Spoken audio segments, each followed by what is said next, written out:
Mesdames et messieurs, bonjour. Ravi de vous retrouver pour cette nouvelle édition de votre programme quotidien Midi au Caire en ce lundi, le 4 juillet 2022.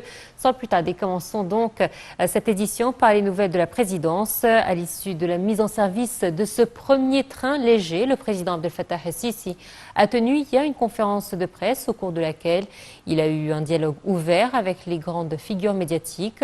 Le président el-Sisi a déclaré lors de cette conférence de presse que les Égyptiens devaient être fiers de la mise en service de ce train, le qualifiant de point tournant dans le secteur des transports. Le chef de l'État a appelé les journalistes à retransmettre au peuple une image réelle des défis et des problèmes qu'affronte le pays, ainsi que des efforts déployés par le gouvernement en vue de les résoudre. Il a assuré que le scepticisme et le manque de compréhension sont les plus dangereuses menaces de la conscience des citoyens, appelant les médias à jouer un rôle à cet égard. Le président el-Sisi a abordé un nombre de dossiers dont les projets nationaux en cours de construction dans les différents domaines et les moyens d'encourager les investissements étrangers durant la prochaine période, surtout dans le secteur privé. Le chef de l'État a réitéré les conséquences de la crise russo-ukrainienne et la pandémie du coronavirus sur l'économie égyptienne et l'économie mondiale en général, ajoutant que grâce à Dieu, l'Égypte va surpasser ces moments difficiles. Le chef de l'État a en outre abordé les préparatifs de la conférence des Nations Unies sur les changements climatiques, la COP27, prévue en novembre à Sharm el-Sheikh. Célébrant le 9e anniversaire de la destitution du président frériste le 3 juillet, le président el-Sisi a déclaré que l'Égypte n'oubliera jamais le soutien des frères arabes au moment de la crise.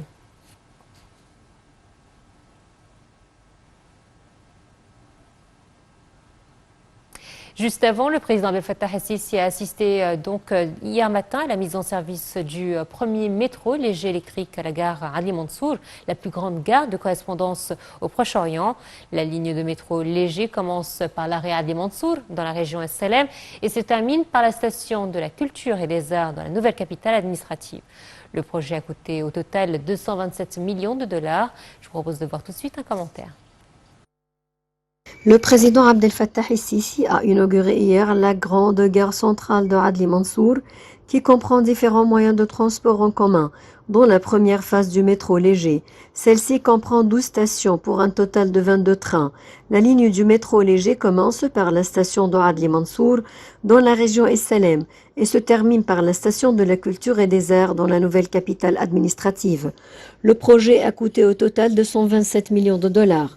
Ont accompagné le président lors de l'inauguration le Premier ministre Dr Mostafa Madbouli, le commandant général des forces armées et ministre de la Défense Mohamed Zaki, ainsi que nombre de ministres et hauts responsables de l'État. Le président el-Sisi a donné des directives pour lancer l'opération d'essai de la troisième phase du métro, la station Safa Higazi dans la région d'Al-Zamalek. D'ailleurs, le ministre des Transports, Kamel El-Wazir, a présenté au président el-Sisi une explication détaillée sur la station de correspondance Adli Mansour, qui est la plus grande station de correspondance au Proche-Orient, et le métro léger LRT.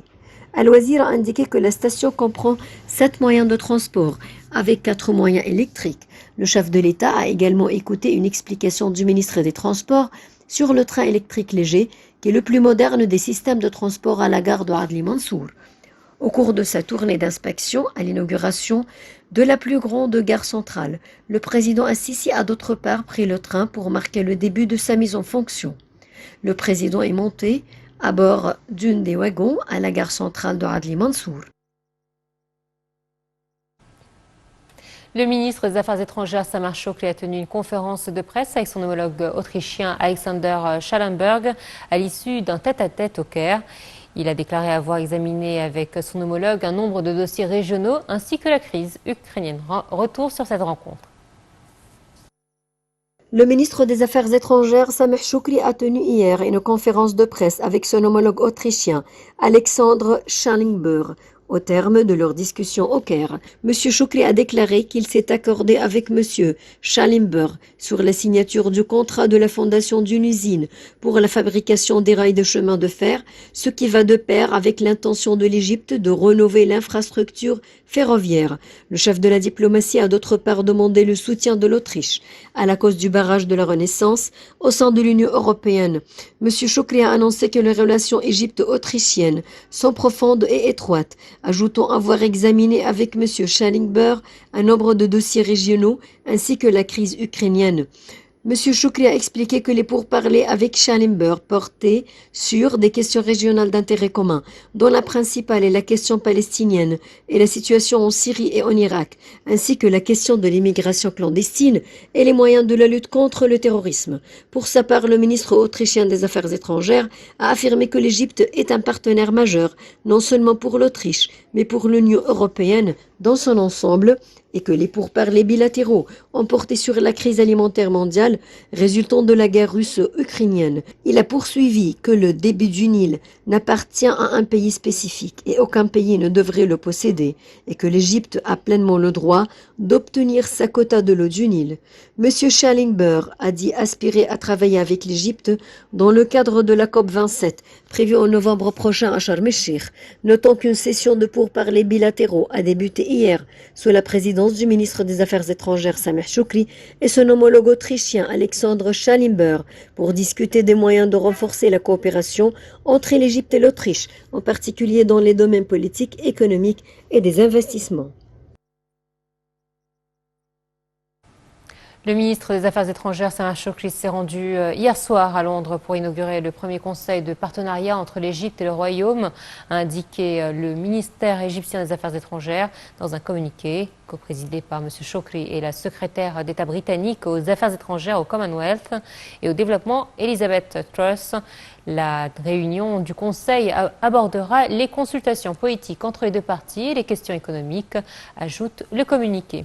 L'inauguration du Conseil de partenariat intervient à la lumière du renforcement de la coopération entre l'Égypte et le Royaume-Uni dans divers domaines, a déclaré le porte-parole du ministère égyptien des Affaires étrangères, Ahmed Hafez.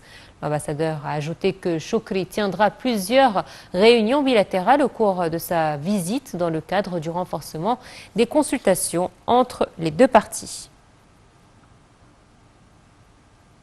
Et les forces armées ont organisé un stage de formation conjointe avec la partie américaine dans le domaine de la lutte contre les engins explosifs, improvisés en collaboration avec des membres des forces spéciales de la marine, des commandos parachutistes et des ingénieurs militaires dans le cadre du souci du commandement général des forces armées d'élever le niveau de formation et d'échanger des expériences avec les forces armées des pays amis.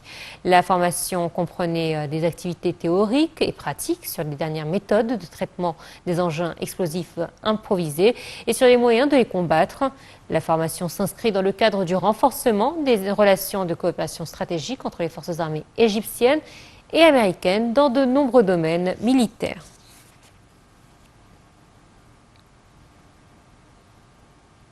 L'ambassadeur de Chine au Caire, Liao Liqiang, a affirmé l'intérêt de son pays à renforcer la coopération avec l'Égypte et à la soutenir afin de réaliser sa vision du développement 2030.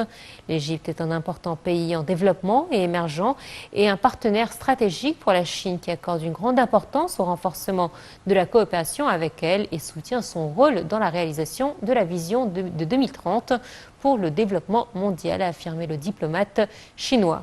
L'ambassadeur de Chine a ajouté que la participation du président Abdel Fattah el-Sisi et l'allocution qu'il a prononcée lors de la session de dialogue de haut niveau sur le développement mondial des marchés émergents dans le cadre du sommet des BRICS, à l'initiative du président chinois Xi Jinping, ont donné un nouvel élan à la promotion de la reprise économique mondiale et au développement de la coopération entre les pays du monde.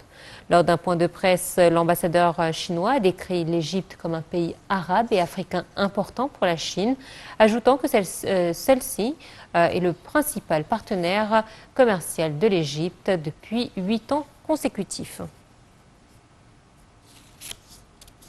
L'industrie de notre pays est une exposition qui a ouvert ses portes hier au Nouveau-Caire sous l'égide du Premier ministre Dr Moussa Mohamed Bouli et avec la participation de l'Autorité nationale de la presse, ANP, et les 3 maisons de presse, El Ahram, El Akhbar et El Gumhuriya. La dite exposition intervient à l'occasion du 9e anniversaire de la Révolution du 30 juin et permet de mettre en relief les exploits réalisés en matière d'industrie et de production. Il importe de souligner que le président Abdel Fattah el-Sisi a accordé un vif intérêt ces dernières années au secteur industriel, donnant le coup d'envoi à la construction de plusieurs usines ainsi qu'à l'implantation de l'industrie mondiale en Égypte. Le président a maintes fois également donné des directives en vue de créer un climat propice au secteur industriel, notamment dans les domaines des transports et des médicaments. Récemment, des initiatives sont prises pour que les produits soient fabriqués en Égypte de A à Z afin de réduire l'importation des composants de l'industrie nationale. C'est dans ce cadre que s'inscrit la création de la nouvelle cité de Tarboul. Elle est construite sur une superficie de 109 millions de mètres carrés et est destinée à la fabrication du marbre et des matériaux de construction. Elle renfermera également une zone résidentielle intégrée des industries agroalimentaires et une zone logistique. L'objectif de la construction des cités industrielles, à l'instar de Tarboul, est d'établir les projets industriels à l'extérieur des grandes villes, tout en garantissant de donner un élan à l'industrie.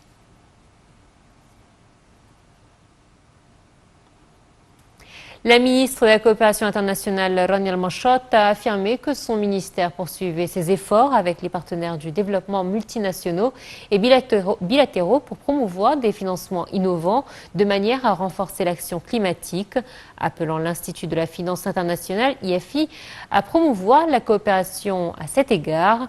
Al-Mashot a tenu ses propos lors d'une réunion via visioconférence avec la directrice générale et responsable de la finance durable auprès de l'IFI, Sonia Gibbs, et le président régional pour le Moyen-Orient et l'Afrique pour examiner les moyens de promouvoir les mécanismes de financement innovants et les propositions de coopération conjointe à l'IFI dans le cadre de la présidence égyptienne de la Conférence des Nations Unies sur les changements climatiques 2022 COP27.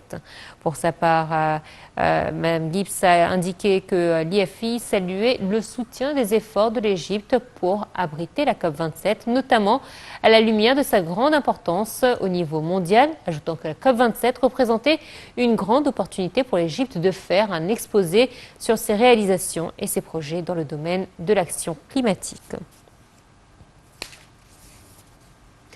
Et enfin, la compagnie aérienne Égyptair a organisé hier 12 vols pour transporter 1850 pèlerins vers l'Arabie Saoudite. Il s'agit de 6 vols vers Jeddah et 6 vers Médine.